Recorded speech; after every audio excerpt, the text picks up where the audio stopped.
Chers amis, bonjour. Nous allons parler aujourd'hui de l'affirmation de soi.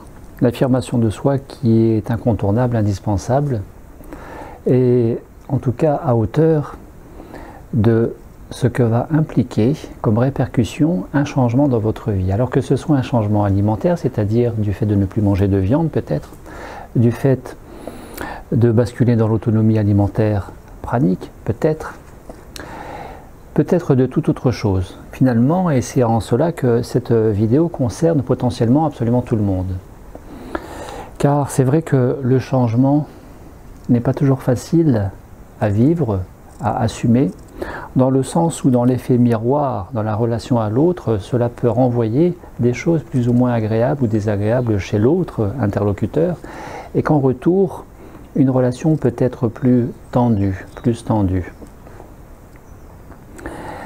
Donc, il est vraiment question de s'affirmer, prendre sa place, comme cette vidéo vous le suggérez, autant que dans cette relation à la nourriture, dont absolument tout le monde est invité à s'impliquer dans le cadre d'une pause alimentaire pranique, d'une relation plus consciente à la nourriture, eh bien, s'affirmer par rapport à la nourriture, par rapport à autrui, par rapport à soi-même, c'est quelque chose d'incontournable et qui, tôt ou tard, nous concerne tous, que nous devons assurer, dans notre potentialité, assumer, tout simplement. Pourquoi cette vidéo? Parce que encore hier soir, à 19 h, dans cette séance en ligne Skype auprès de ce groupe d'hommes et de femmes que j'accompagne actuellement sur une pause alimentaire, les uns pour une durée de 7 jours, d'autres pour 14 et d'autres encore pour 21 jours, eh bien, il y avait cette stagiaire qui me disait, cette personne qui me disait que ce qu'elle attendait, en particulier par rapport à cette pause alimentaire et mon accompagnement, était d'avoir des outils par rapport à comment gérer l'après-processus, l'après-pause alimentaire, et de manière à maintenir le lien social à la famille. Eh bien, il y a cette vidéo qui est destinée à cette thématique, que vous pouvez voir ou revoir, et ce qui va accompagner, ce qui va appuyer cette vocation qui nous incombe tous, qui est de prendre sa place, de vivre pleinement notre nouvelle réalité au travers de ce changement, quel que soit le changement. Vous avez arrêté de fumer, vous avez arrêté de boire, vous avez déménagé, changé de profession, changé d'employeur, changé de cadre de vie, etc., etc. Cela va impliquer que vous assumiez ce changement et que vous soyez tout aussi bien, voire mieux, avec cette nouvelle réalité dans votre vie. Une fois encore, cela ne concerne pas forcément que la perspective éventuelle de l'état pranique. Ainsi, il y a bien évidemment cette vidéo qui peut vous concerner, vous intéresser, qui est comment ne plus se soucier de ce que peuvent penser les autres.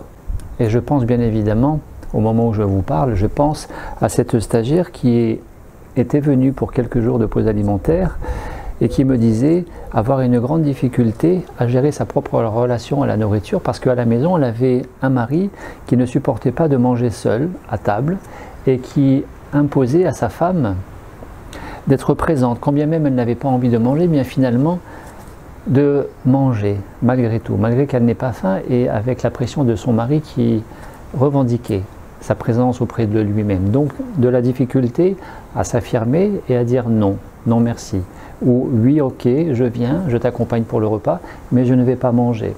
Alors bien évidemment, qu'est-ce que cela implique chez cette personne qui n'a pas su dire non? Qu'est-ce qu'il serait advenu chez elle dans son ressenti émotionnel si elle avait tenu sa position de dire non? Bien évidemment, car il y a des mécanismes, il n'y a pas qu'un effet miroir, il y a aussi des incidences, des répercussions, des résonances en chacun d'entre nous qui peuvent se réveiller et ainsi nous révéler la véritable mécanique sous-jacente à la difficulté de dire non. Je pense aussi à cette autre stagiaire qui me racontait, après 2 processus de 21 jours en pause alimentaire pranique, me racontait que son mari l'attendait de pied ferme avec ses enfants à la maison, puisqu'elle était en résidentiel, et de lui dire au téléphone tu vas arrêter tes conneries après ton stage, tu reviens avec nous et tu remanges comme d'habitude, comme avant. Voilà. Donc c'est pas forcément facile pour tout le monde.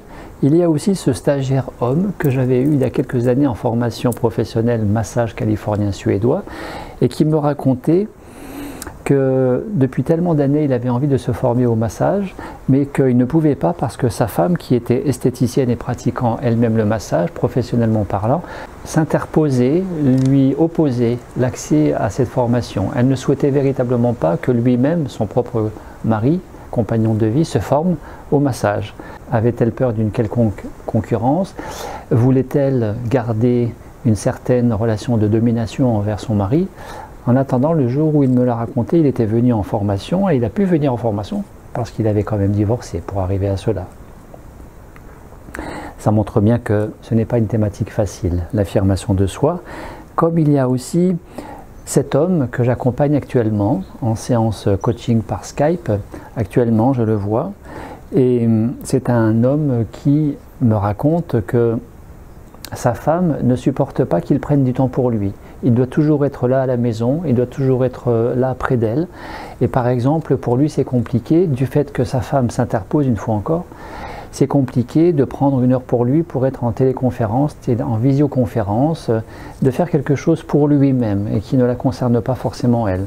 Donc, lui-même, au départ, devait se cacher et assurer sa première séance, en tout cas, en coaching, de développement personnel, d'affirmation de soi.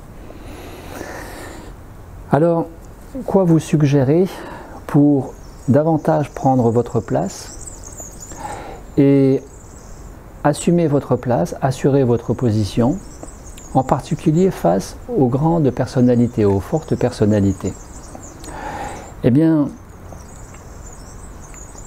évidemment, rester calme, ne pas s'emporter, ne pas être pris non plus par la peur, ce que requiert l'affirmation de soi. D'un côté, ne pas s'emporter, s'imposer, donner l'impression que nous allons dominer, écraser, imposer à l'autre, et inversement, ne pas se soumettre, ne pas montrer une quelconque peur, mais simplement rester calme et aussi rester ferme.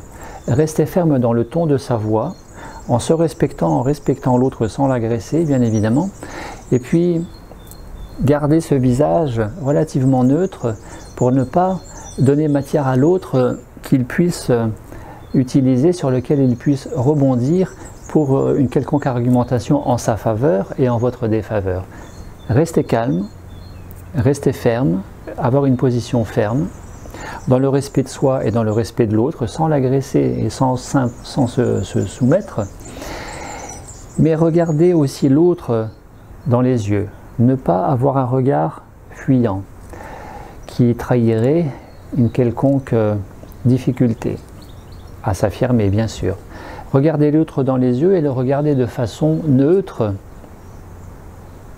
de manière à ne pas lui permettre, ou le moins possible lui permettre, d'accrocher un quelconque indice, une quelconque interprétation, en vue qu'il rebondisse là-dessus et garde la main et vous impose sa volonté. Bien évidemment, en gardant votre position, en restant calme, en restant neutre, en restant ferme, eh bien vous allez entretenir le silence. Car bien évidemment, le silence va facilement, très facilement déranger l'autre, parce que le silence ne lui permet pas d'avoir une emprise, une prise sur quelque chose. Le silence dérange, et c'est quelque chose qui relève d'un bon outil, d'une très bonne arme pour prendre sa place, le silence. Ce qui va vous permettre, grâce à ce silence, dernier élément très important, de ne jamais vous justifier. Ne jamais vous justifier. Comment? En gardant le silence. En disant le minimum. Ok, je viens à table avec toi, je t'accompagne, je ne mange pas ce soir, par exemple, etc., etc. Sans avoir besoin de quelconque explication, et de respirer le bien-être dans votre position, de donner l'impression certaine, qui est votre cas, que ce que vous vivez là, dans votre position, est quelque chose qui vous convient. avec laquelle vous semblez être très bien. Et ainsi, plus vous êtes aligné dans ce nouveau changement, dans cette nouvelle réalité, plus vous appuyez cette nouvelle réalité avec votre capacité à prendre votre place, que ce soit une personne ou un tel, entourage proche, famille, amis, environnement professionnel ou simplement social, moins vous donnez d'excuses, de prétextes, plus vous vous positionnez avec comme appui principal un maintien de corps, un port de tête. Le dos est très important. Il indique aussi dans le non-verbal votre position intérieure, votre état émotionnel, serein ou pas tout à fait tranquille. Plus vous regardez l'autre dans les yeux, plus vous affirmez ce regard, tranquille, serein, sans agressivité. Plus vous êtes dans le silence, et plus vous renvoyez l'autre à lui-même, tout simplement. Et moins vous devenez accessible par rapport à une quelconque faille que l'autre pourrait exploiter pour vous faire craquer et aller dans son sens. Alors bien évidemment, je ne parle pas forcément pour les fortes personnalités, je ne parle pas forcément des pervers manipulateurs narcissiques qui sont une catégorie de fortes personnalités, une catégorie je dirais à part. Donc ça peut évoquer le cas des pervers manipulateurs narcissiques, comme ce n'est pas forcément de ces personnes-là dont je parle. Ce dont je vous ai évoqué dans cette vidéo, vous pouvez déjà le mettre en application, en pratique. Si vous êtes concerné par une quelconque relation perverse narcissique, vous verrez ce que ça donne. Je ne suis pas sûr que cela suffise, mais c'est déjà pas mal. Et bien évidemment, je vous remercie d'avoir pris le temps d'écouter cette petite causerie. Je vous invite à tous les commentaires possibles, si tant est qu'ils soient constructifs. Et je vous dis une très belle journée à vous, un très bon confinement, prenez soin de vous. Et je vous dis à très bientôt.